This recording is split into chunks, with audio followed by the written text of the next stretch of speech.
Hello everyone, welcome to Micro P2. My name is Rue and I am one of your TAs. So this is just a short tutorial on getting things ready for Lab 1, just to clear up any confusion or if something was missed on the slides. Now keep in mind, this is assuming that you have Code Composer Studio already installed, and note that this is on Windows, but if you're working with Linux or Mac OS, it shouldn't be different. So first things first, we're going to create a new folder,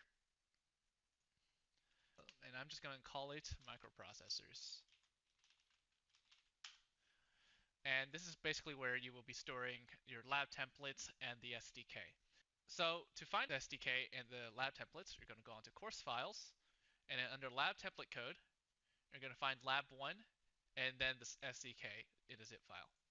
You're going to download both of these. And then wherever you downloaded them, just go ahead and just unzip these. And I already have the SDK unzipped. So we're going to go ahead and just move both of these over to where we have our folder. And then we're just going to go to Code Composer Studio. So we're going to import projects, import CCS projects, and then just go to where we have lab 1. And then we should be able to just import this, and then we have lab 1. So you can go ahead and start coding and doing whatever you want. Okay, so let's just go ahead and check our include options. So you can see that project root and all that. It should look like this. And double check that in under advanced options, in language options, that you are compiling the program in C99. It defaults to C89, so and if you're running into compilation issues and you can't figure out what's going on, most of the times it's probably because it's in the wrong mode.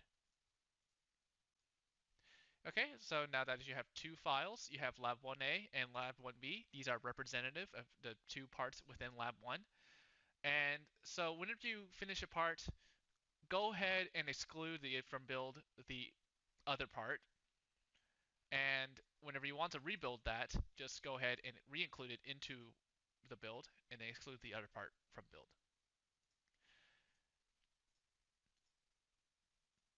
So whenever you're ready to flash your program over to your microcontroller, go ahead and hit this button, which builds the project, and then hit this button to flash it onto the microcontroller when it's connected.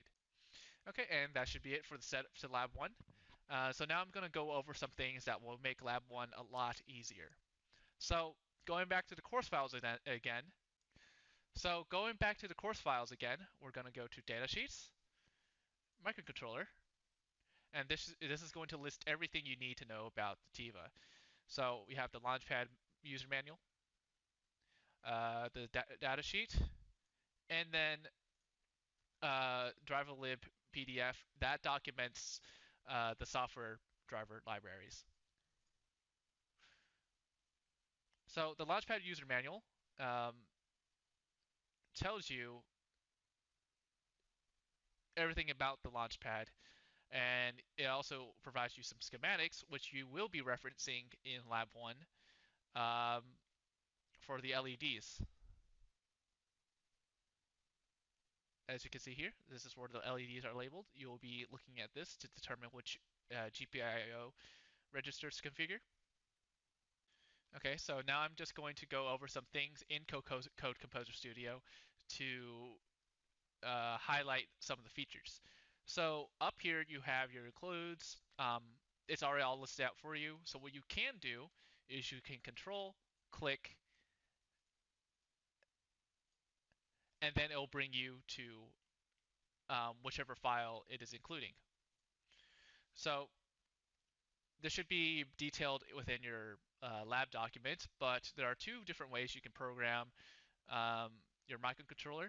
So Texas Instruments provides us with an extensive library to do programming with. So you can do direct register access, which is what you did in Micro P1, or you can use the software peripheral driver libraries that they've already written for you. Um, so this is just a general list of everything. You can go into more specific peripherals, if you go to, say, hardware map, that gives you the base addresses for all of the different peripherals. And if you go into, say, hardware GPIO, then that gives you some register offsets for the GPIO registers for the GPIO peripheral, and then some bit definitions and masks that you can use while you're programming. Keep in mind there's nothing saying that you have to use one or the other. Feel free to mix and match depending on the situation. So just as a general rule, under driver lib, that's where the software functions would be, and I'll get into that more into that in a second. And under the include ones, that's where the hardware registers will be. So the most important one is TM4C123G86PM header file. And if you want to find out where that is in the file structure, you just look under includes, and then under this one, and then this one. So this is where it's all listed. And if you'll notice, this list this stuff has macros for all the registers um, within the Tiva, this specific microcontroller we're using. So you can call these to access those registers and then set the bits directly.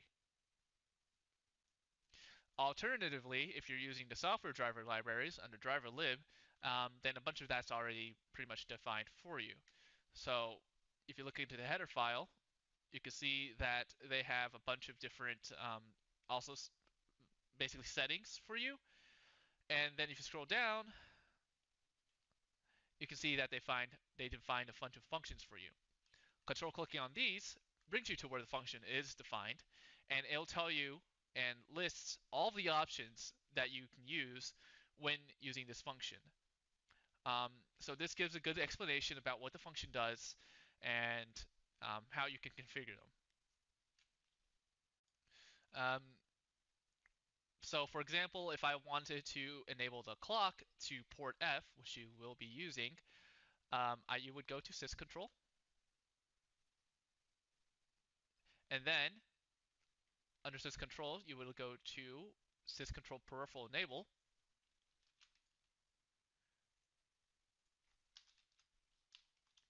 and then let's take a look at what it wants. So you can see that there's a bunch of different options that you can choose from. We want GPIO-F, so we can just double click on this,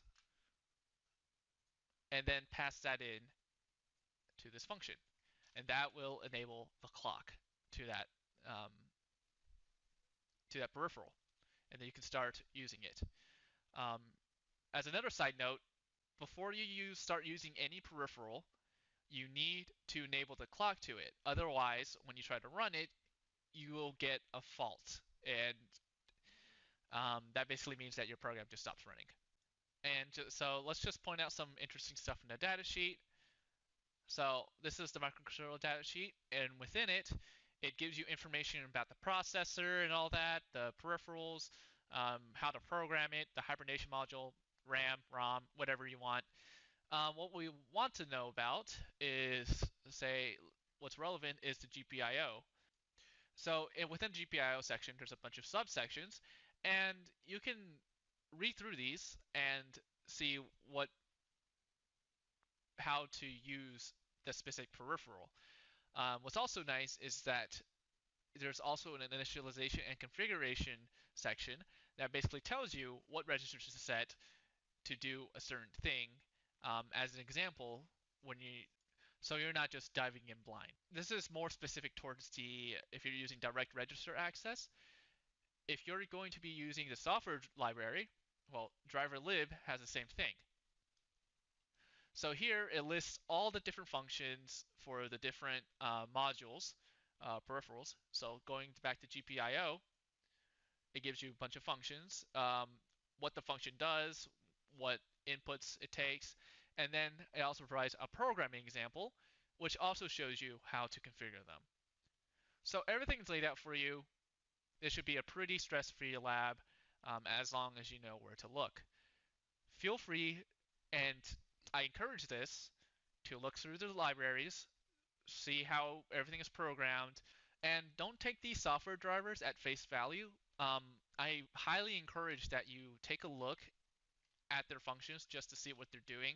It helps remove that abstraction that you get and really makes you sure you understand what's going on. So yeah, that's about it. Good luck with Lab 1. If you have any questions, reach out. Please reach out. Don't wait until the last minute. um, Otherwise, yeah, good luck. Have fun.